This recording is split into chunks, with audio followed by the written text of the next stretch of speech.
Good morning students.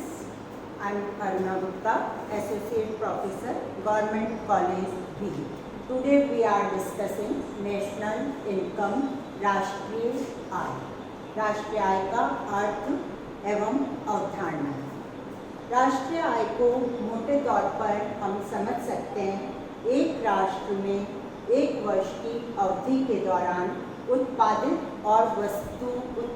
वस्तुओं और सेवाओं के बाजार मूल्यों के आधार पर राष्ट्रीय आय की गणना की जा सकती है।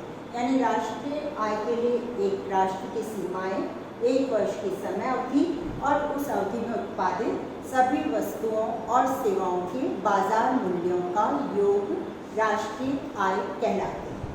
राष्ट्रीय आय की परिभाषा। राष्ट्रीय आय की परिभाषाएं दो दृष्टिकोण से दी गई हैं, एक परंपरागत दृष्टिकोण, दूसरा आधुनिक दृष्टिकोण।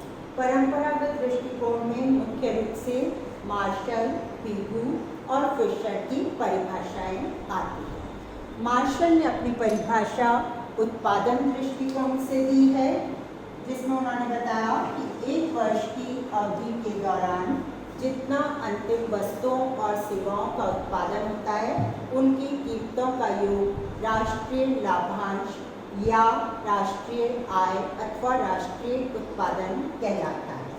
पिगू ने अपनी परिभाषा मौद्रिक दृष्टिकोण से दी है। उन्होंने कहा राष्ट्रीय आय में उन वस्तुओं और सेवाओं को शामिल किया जाता है जिनका मौद्रिक मूल्यांकन किया जा सकता है अथवा जिनके बदले में मुद्रा में भुगतान किया जाता है। फिशर ने अपनी परिभाषा उपभोग दृष्टिकोण के आधार पर दी है। उन्होंने कहा एक वर्ष में जितना कुल उत्पादन होता है वो उस वर्ष की राष्ट्रीय आय नहीं होती। राष्ट्रीय आय में केवल उतना हिस्सा जुड़ेगा जो कि इस वर्ष अंतिम रूप में उपभोक्ताओं के पास पहुंचा और उन्होंने उसका उपभोग किया। ये मुख्य रूप से ज़्यादा तार्किक और वैज्ञानिक परिभाषा है, लेकिन व्यवहारिक दृष्टिकोण से इसमें राष्ट्रीय आय के मूल्यांकन में दिक्कत आती है, क्योंकि टिकाऊ उपभोग वस्तुओं के अंदर कितने समय तक, कितने वर्ष की अवधि तक वो वस्तुएं चली, इन सब का मूल्यांकन करना और उसके आधार पर राष्ट्रीय आय में उसका हिस्सा शामिल करना मुश्किल होता है। आधुनिक परिभाषाओं में साइमन कुज़नेट, सैमुअल्सन, राष्ट्रीय आय समिति आदि की परिभाषाएं आती हैं। इनकी परिभाषाओं का दृष्टिकोण यह है कि बिना दोहरी गणना की अंतिम रूप में उत्पादित वस्तुओं और सेवाओं का मूल्य प्लस पूंजीगत स्टॉक में जितनी वृद्धि हुई है उनको मिलाकर हम राष्ट्रीय आय में शामिल करते हैं। ये जो आधुनिक परिभाषाएं हैं ये विकासवादी दृष्टिकोण पर आधारित है और इसमें राष्ट्रीय आय के सभी अंगों को शामिल करने की चेष्टा की गई है। नेक्स्ट फिर राष्ट्रीय आय की अवधारणा। राष्ट्रीय आय मैक्रो इकोनॉमिक्स की बहुत महत्वपूर्ण अवधारणा है, क्योंकि इसमें सभी समष्टि चर शामिल होते हैं और उनके आधार पर हम आर्थिक नीति विश्लेषण करते हैं। इसमें अलग अलग कई अवधारणाएं हैं जो अलग अलग दृष्टि से हमारे लिए उपयोगी होती है। First important concept GNP, gross national product. इसमें हम अंतिम वस्तुओं और सेवाओं को शामिल करते हैं, प्लस विदेशों से प्राप्त आय भी इसमें शामिल होती है। अंतिम वस्तुएं और सेवाएं जो एक वर्ष की अवधि के दौरान प्राप्त हुई, प्लस विदेशों से अर्जित आय भी शामिल होती है, जिसके आधार पर GNP की गणना की जाती है। GNP एक फ्लो है, प्रवाह है, जिसमें वर्ष भर की अवधि के दौरान उत्पादित वस्तुओं और सेवाओं का समावेश होता है। GNP की कंसेप्ट को हम तीन तरीके से देख सकते हैं। इसको आइडेंटिटी कहते हैं, GNP बराबर GNI और समानिका GNE। यानी हम इसे प्रोडक्शन दृष्टिकोण से देख सकते हैं, आय दृष्टिकोण से देख सकते हैं और व्यय दृष्टिकोण से देखते हैं। प्रोडक्शन दृष्टिकोण तो ये था ही, आय दृष्टिकोण से जब हम इसकी गणना करते हैं तो उत्पादन साधनों को मिलने वाली आय का समावेश करते हैं।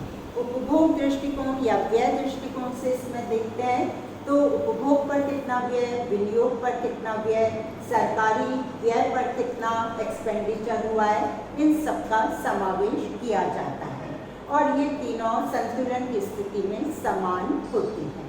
नेक्स्ट कंसेप्ट है एनएनपी, नेट नेशनल प्रोडक्ट। जब हम राष्ट्रीय आय की गणना जीएनपी के आधार पर करते हैं तो इसमें वर्ष भर की अवधि के दौरान जब उत्पादन की प्रक्रिया चलती है तो बहुत सारी पूंजीगत वस्तुओं में टूट फूट, घिसावट, व्यय आदि होता है। अगर हम उस डेप्रिसिएशन को माइनस कर दें तो उस स्थिति में जो हमें प्राप्त होता है वो कहलाता है नेट नेशनल प्रोडक्ट, विशुद्ध राष्ट्रीय उत्पादन। वास्तव में हमें राष्ट्रीय आय में कितनी वृद्धि हुई है उसकी तुलना करनी है तो एनएनपी की गणना ज़्यादा उपयोगी साबित होती है। तीसरी concept GDP, gross domestic product. GNP में से जब हम विदेशों से प्राप्त आय को माइनस कर देते हैं तो हमें कुल घरेलू उत्पादन प्राप्त होता है। इसमें विदेशों से अर्जित आय का समावेश नहीं होता, केवल देश की सीमाओं के अंदर उत्पादित अंतिम वस्तुओं और सेवाओं की गणना की जाती है। नेक्स्ट फिर नेशनल इनकम, जो कि बहुत महत्वपूर्ण अवधारणा है। इसको हम साधन लागत पर निकालते हैं, इसलिए इसमें रेंट, वेजेस, इंटरेस्ट, प्रॉफिट, इन सबके योगदान के आधार पर राष्ट्रीय आय की गणना की जाती है। नेक्स्ट पीआई, पर्सनल इनकम, व्यक्तिगत आय। नेशनल इनकम में से पर्सनल इनकम ज्ञात करने के लिए हम जो निगम कर होते हैं, कंपनियों के निगम आयकर होते हैं, उससे माइनस करते हैं। कंपनियों के ऐसे प्रॉफिट जो कि वो वितरित नहीं करते हैं उससे माइनस करते हैं और सोशल सिक्योरिटी कंट्रीब्यूशन को, सामाजिक सुरक्षा अंशदान को भी माइनस करते हैं इसमें से।